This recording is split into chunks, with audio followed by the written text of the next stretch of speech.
Hi everyone, मैं जल के सर आप सभी का अपने यूट्यूब चैनल जल के सर स्टडी वन में स्वागत करता हूं। स्टूडेंट्स, आज मैं आप सभी को न्यूटन्स लॉ के बारे में बताऊंगा। आपने पिछली वीडियो में देखा न्यूटन का फर्स्ट लॉ और सेकंड लॉ, तो वीडियो पूरा नहीं हो पाया था, इसलिए हमने एक न्यू वीडियो बनाया है जो कि न्यूटन के थर्ड लॉ से संबंधित है। और ये फिजिक्स का एक बहुत ही ज़्यादा इम्पोर्टेंट टॉपिक है जो मैं आपके सामने प्रस्तुत कर रहा हूँ। आइए देखते हैं न्यूटन का थर्ड लॉ। न्यूटन का जो थर्ड लॉ है, तृतीय नियम है, जब कोई वस्तु किसी दूसरी वस्तु पर बल लगाती है, जब कोई वस्तु किसी दूसरी वस्तु पर बल लगाती है तो दूसरी वस्तु भी पहली वस्तु पर उतना ही बल विपरीत दिशा में लगाती है या लगाती होगी। इसे न्यूटन का तृतीय नियम या क्रिया प्रतिक्रिया का नियम अथवा एक्शन रिएक्शन फोर्स कहा जाता है। फिर से देखिए, कह रहा है जब कोई वस्तु किसी दूसरी वस्तु पर बल लगाती है तो दूसरी वस्तु भी पहली वस्तु पर उतना ही बल विपरीत दिशा में लगाती है। इस नियम को क्या कहते हैं? न्यूटन का तृतीय नियम कहते हैं, या इसे क्रिया प्रतिक्रिया का नियम कहते हैं, जिसे इंग्लिश भाषा में, अंग्रेजी भाषा में एक्शन एंड रिएक्शन फोर्स भी कहा जाता है, क्रिया और प्रतिक्रिया का नियम भी कहा जाता है। आइए देखते हैं।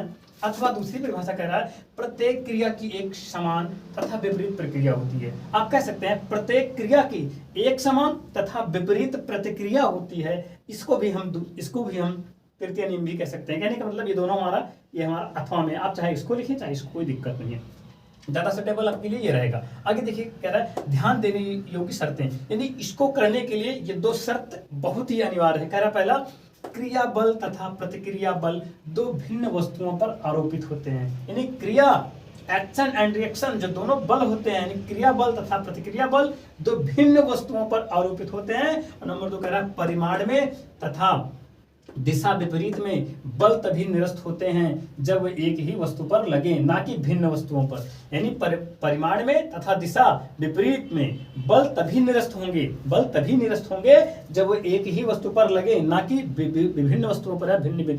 अगर बल एक वस्तु पर नहीं लगेगा, भिन्न भिन्न वस्तुओं पर लगेगा, तो ये इस नियम की व्युत्पत्ति नहीं कर सकता। यानी कहने का मतलब जब एक ही बल पर लगे, ना कि अलग अलग वस्तुओं पर। आइए देखते हैं एग्जांपल में। कह रहा है एग्जांपल फर्स्ट, गोली छूटने पर बंदूक पीछे की ओर मुड़ती है, यानी पीछे की ओर गति करती है। एग्जांपल नंबर 1 में कह रहा है गोली छूटने पर बंदूक पीछे की ओर गति करती है। क्यों? देखिए, इसका कारण है बंदूक से गोली छोड़ने पर बंदूक द्वारा गोली आने पर आगे की ओर जो बल यानी क्रिया, जो एक्शन लगाया जाता है, उससे गोली आगे की ओर जाती है। इसकी प्रतिक्रिया के रूप में गोली द्वारा भी बंदूक पर उतना ही बल पीछे की ओर लगाया जाता है, जिससे बंदूक पीछे की ओर भागती है। आपने देखा होगा जब हम गोली को लगाते हैं, स्टिगर को दबाते हैं, जब गोली निकलती है बेग से, जितना ही बल हम उस पर लगाते हैं उतना ही बल वो उस बंदूक पर लगाती है, जिस वजह से बंदूक हमारी पीछे की ओर क्या करती है? गति करती है। ठीक है, यानी ये एक्शन और रिएक्शन फोर्स का जो है, ये पहला एग्जांपल है। दूसरा एग्जांपल कह रहा है जेट वायु तथा रॉकेट की गति। तीसरा कह रहा है घोड़े द्वारा गाड़ी खींचना। और चौथा कह रहा है मनुष्य द्वारा पृथ्वी पर चलना आदि इसके उदाहरण है। कहने का मतलब ये जो 4 उदाहरण हमने दिया, ये चारों एग्जांपल किससे संबंधित हैं? न्यूटन के गति के तृतीय नियम से। न्यूटन के गति के तृतीय नियम से। आइए साइड में फिर जान लेते हैं न्यूटन का जो गति का तृतीय नियम है क्या है।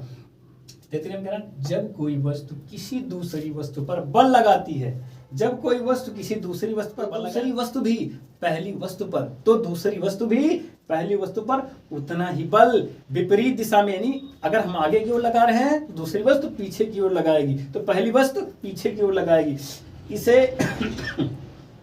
इसे न्यूटन का तृतीय नियम कहा जाता है, अथवा क्रिया प्रतिक्रिया का नियम या एक्शन एंड रिएक्शन, यानी आप इंग्लिश में एक्शन एंड रिएक्शन बोल सकते हैं, यानी क्रिया प्रतिक्रिया का नियम कहा जाता है। अथवा प्रत्येक क्रिया की एक समान तथा विपरीत प्रतिक्रिया। ध्यान देने योग्य 2 शर्त। नंबर 1, क्रिया बल तथा प्रतिक्रिया बल दो भिन्न वस्तुओं पर आरोपित होते हैं। नंबर 2, परिमाण में तथा दिशा विपरीत में बल तभी निरस्त होते हैं जब वे एक ही वस्तु पर लगे हों। ठीक है, इसी के साथ हम आपसे न्यू वीडियो में मिलेंगे। तब तक के लिए धन्यवाद। जय हिंद, जय भारत।